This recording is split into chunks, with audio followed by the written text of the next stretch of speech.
피를리파트의 어머니는 왕의 아내, 즉 왕비였어. 그래서 피를리파트는 공주의 신분으로 태어나게 되었단다. 왕은 요람에 누워있는 예쁜 딸을 보고 기뻐서 어쩔 줄 몰라 했지. 큰 소리로 환호성을 지르기도 했고 덩실덩실 춤도 추었어. 왕은 한쪽 발을 들고 몸을 흔들면서 계속해서 소리쳤어. 야, 이 세상에서 우리 피를리파트보다 더 예쁜 아기를 본 적이 있는가? 그러면 모든 대신들과 장군들, 위원장들, 장교들까지 그 나라의 통치자처럼 한 발로 중심을 잡고 껑충껑충 뛰면서 소리쳐 대답했어. 아닙니다. 본 적 없습니다. 그도 그럴 것이 실제로 피를리파트 공주보다 더 예쁜 아기는 이 세상에서 찾아볼 수 없었어. 피를리파트 공주의 얼굴은 백합처럼 하얗고 두 뺨은 장미처럼 빨갛고 고운 비단실로 짜놓은 것 같았지. 또 두 눈은 살아서 반짝이는 파란 보석 같았고 황금빛으로 빛나는 곱슬머리도 공주에게 잘 어울렸어. 피를리파트 공주는 작은 진주 같은 이가 벌써 위아래로 두 줄씩 나 있는 상태로 태어났는데 태어난 지 2시간 만에 수상의 손가락을 깨물고 말았단다. 피를리파트 공주의 손금을 좀 더 자세히 들여다보려던 수상은 어이쿠 하고 큰 소리로 비명을 질렀지. 어떤 사람들은 수상이 아야 하고 비명을 질렀다고도 하는데 어느 쪽 의견이 옳은지는 아직도 결론이 나지 않았단다. 어쨌거나 피를리파트 공주가 수상의 손가락을 문 건 틀림없는 사실이었어. 이 사실을 알게 된 그 나라 국민들은 천사처럼 예쁜 공주의 자그마한 몸에 건강한 정신과 감정과 이성이 깃들어 있음을 알고 아주 흐뭇해했지. 이처럼 다들 기쁨에 들떠 있는데 오직 왕비만 걱정에 사로잡혀 불안에 떨었어. 하지만 그 까닭을 아는 사람은 아무도 없었지. 피를리파트 공주가 누워있는 요람을 철통같이 지키게 한 것으로 보아 왕비가 얼마나 불안에 떨었는지 잘 알 수 있었지. 왕비는 친위병들을 문 앞에 지키고 있는데도 유모 2사람이 요람 곁에 앉아서 공주를 지키게 했어. 또 밤이 되면 유모 6명을 더 들여보내 방 안에 둘러앉아 있게 했지. 다들 그 까닭을 몰랐는데 더욱 이상했던 것은 6명의 유모가 무릎에 수 고양이를 한 마리씩 앉혀놓고 계속해서 그르렁거리는 소리를 내도록 밤새도록 쓰다듬어 주어야 했던 거야. 왕비가 왜 그런 일을 시켰는지 너희들은 짐작도 할 수 없을걸? 하지만 난 그 이유를 알고 있지. 이제부터 너희들한테도 들려주마. 어느 날 피를리파트의 아버지인 왕의 궁전에 훌륭한 왕들과 멋진 왕자들이 많이 모였단다. 궁전에서는 아주 성대한 잔치가 벌어졌고 기사극과 희극과 무도회가 잇따라 열렸지. 왕은 금은 보화를 많이 갖고 있다는 것을 자랑하고 싶어서 돈을 많이 들여서라도 뭔가 특별한 것을 보여주고 싶었거든. 그런데 마침 궁중 점성술사가 돼지를 잡을 때가 되었다고 알려온 것을 왕이 궁중 최고 요리사에게 은밀히 전해 들은 거야. 왕은 성대한 소시지 잔치를 열기로 했어. 몸소 마차에 올라 이웃나라 왕과 왕자들을 초대하러 다녔단다. 그저 수프나 한 숟갈 같이 들자고 하면서 말이다. 나중에 기대하지도 못했던 맛있는 음식이 차려진 것을 보여줘서 깜짝 놀래주려는 속셈이었지.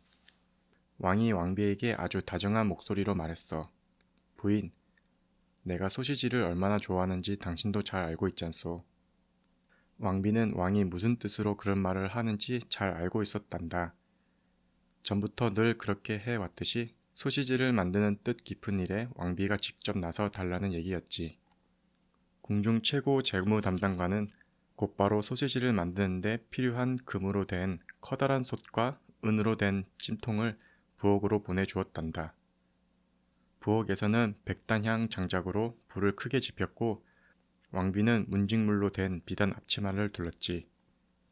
얼마 안 있어 소시지 스프가 담긴 솥에서 달짝지근한 냄새가 풍기며 김이 모락모락 피어올랐단다. 먹음직스런 냄새가 왕의 집무실까지 풍기자 왕은 그 냄새에 홀려 더 이상 참을 수가 없었어. 여러분 잠깐 실례하겠소. 하고 소리치고는 재빨리 부엌으로 뛰어들어가 왕비를 꼭 끌어안았어. 왕은 왕권을 상징하는 황금 지휘봉으로 수프를 좀 저은 뒤 안심한 얼굴로 다시 집무실로 돌아왔지. 곧이어 돼지 비계를 네모나게 잘라서 은으로 된 석쇠에 굽는 중요한 순간이 되었단다. 왕비는 한 나라의 군주인 남편을 진심으로 따르고 존경하는 마음에서 시녀들을 모두 물리고 그 일을 도맡았지. 부엌에 혼자 남은 왕비가 돼지 비계를 굽기 시작했을 때였어. 어디선가 작고 가느다란 목소리가 들려왔단다. 자매님, 구운 돼지 비계를 나한테도 좀 나눠주세요. 나도 맛있는 음식을 먹고 싶어요.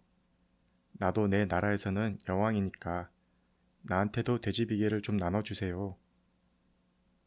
왕비는 그 말을 한 게 마우제 링크스 부인이라는 것을 잘 알고 있었어.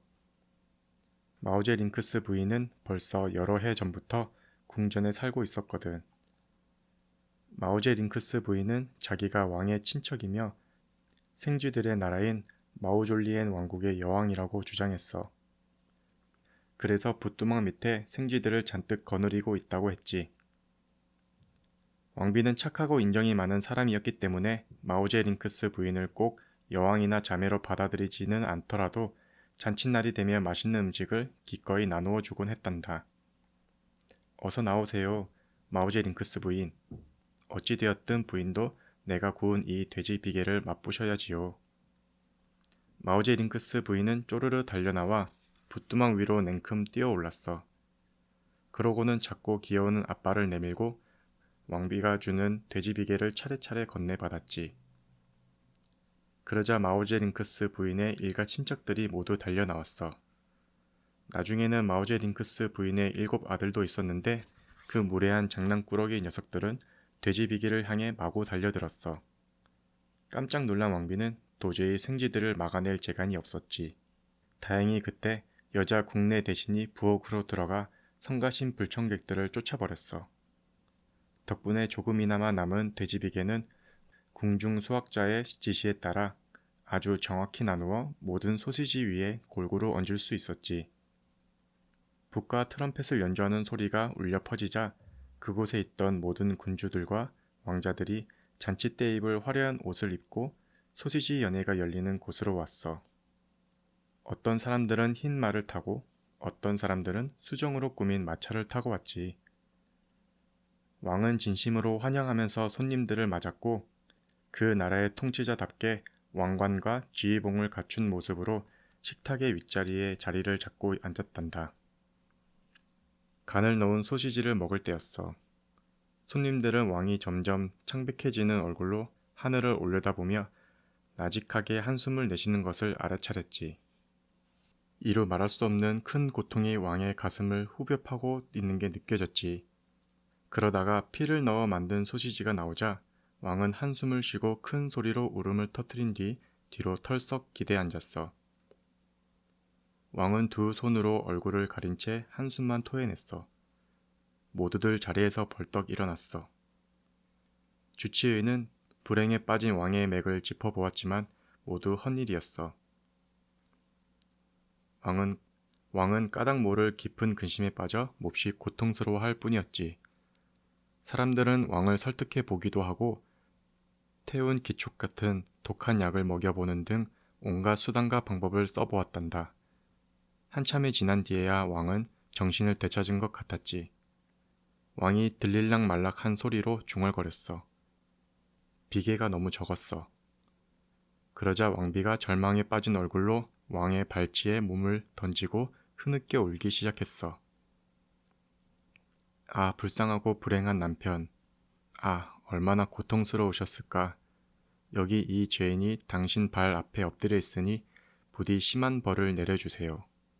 아, 마우제 링크스 부인이 7 아들과 일가 친척들을 데려와서 돼지 비계를 모두 먹어치우고 말았답니다. 그리고 왕비는 정신을 잃고 뒤로 넘어지며 말했어. 왕은 불같이 화를 내며 자리에서 벌떡 일어나 소리쳤단다. 국내 대신, 도대체 이게 어떻게 된 일이지? 여자 국내 대신은 자기가 알고 있는 대로 모두 말했어. 왕은 소시지에 넣을 돼지 비계를 모두 먹어치운 마오제링크스 부인과 그 일가 친척들에게 복수를 하기로 마음먹었지. 왕실에서는 비밀 회의가 열렸어. 의논 끝에 사람들은 마오제링크스 부인에게 소송을 걸고 전 재산을 빼앗기로 결정했단다. 하지만 왕은 마오제링크스 부인이 언제라도 다시 돼지 비계를 먹어치울 수 있다고 주장했어. 그래서 이 일은 궁중의 시계 제작자이자 연금술사인 사람에게 맡기기로 했단다. 그 사람의 이름은 내 이름과 똑같은데 크리스티안 엘리아스 드로셀마이어라는 사람이야. 드로셀마이어는 정치적 지략을 이용한 기발한 작전을 세워 마오제링크스 부인과 부인의 일가 친척들을 궁전에서 영원히 쫓아버리겠다고 약속했지. 드로셀마이어는 정말 작고 정교한 기계를 발명해냈고 구운 돼지 비계를 가느다란 실에 묶어 그 안에 매달아 두었어. 그런 다음 돼지 비계를 즐겨 먹는 생쥐 부인이 사는 집 주위에 빙 둘러가며 기계를 설치해 놓았지. 마오제링크스 부인은 무척 영리했기 때문에 드로셀마이어의 속임수에 걸려들지 않았단다. 하지만 부인의 7 아들과 수많은 일가 친척들은 그렇게 경고를 하고 설명해 주었는데도 제대로 귀담아 듣지 않았어. 그들은 구운 돼지 비계 냄새에 이끌려 드로셀마이어가 놓은 기계 안으로 들어갔고 돼지 기계를 덥석 무는 순간 창살의 문이 내려오면서 그 안에 갇히고 말았지. 그리고 부엌에서 치욕스럽게 목숨을 잃고 말았어. 결국 마오제링크스 부인은 얼마 남지 않은 신하들을 거느리고 끔찍한 기억으로 남을 궁전을 떠나고 말았단다. 슬픔과 절망과 복수심에 사로잡힌 채 말이다. 궁전에서는 환호성이 울려 퍼졌지만 왕비는 근심에 사로잡혔어. 마오제링크스 부인의 성격을 잘 알고 있었거든. 그래서 7 아들과 일가 친척들을 잃고도 복수를 하지 않고 넘어갈 리가 없다고 생각했지. 과연 마오제링크스 부인은 왕비 앞에 다시 나타났단다. 왕비가 왕이 즐겨 먹는 허파 무스 요리를 만들고 있을 때였지. 내 아들들이랑 일가 친척들이 목숨을 잃고 말았어, 왕비. 생쥐 여왕이 내 딸들을 물어뜯어 2 토막을 내지 않게 조심하는 게 좋을 거야. 내 말 명심해. 마오제링크스 부인은 그 말을 마치고 사라진 뒤 다시는 모습을 드러내지 않았단다. 하지만 왕비는 너무나도 큰 충격을 받은 나머지 허파무스를 타오르는 불 속에 떨어뜨리고 말았어.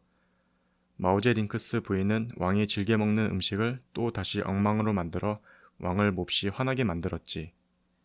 자, 오늘 저녁은 이 정도로 해두자꾸나. 다음에 계속해서 이야기를 들려주도록 하마. 드르셀마이어 대부가 들려주는 이야기를 들으며 저 혼자 깊은 생각에 빠져있던 마리는 계속해서 이야기를 들려달라고 간절히 부탁했다. 하지만 드로셀마이어 대부는 마리의 부탁을 들어주지 않았다. 드로셀마이어 대부가 자리에서 일어나며 말했다. 한 번에 너무 오래 이야기를 듣는 것도 건강에 해롭다. 내일 나머지 이야기를 들려주마. 고등법원 판사가 막 문을 열고 나가려고 하는데 프리츠가 물었다. 그런데 드로셀마이어 대부님이 쥐덫을 발명한 게 맞긴 맞아요? 그러자 어머니가 외쳤다. 그게 무슨 바보 같은 질문이니? 하지만 고등법원 판사는 이상 야릇하게 웃는 얼굴로 나지막히 중얼거릴 뿐이었다. 나도 솜씨 좋은 시계 제작자인데 그깟 쥐덫 하나 발명해내지 못할 것 같아?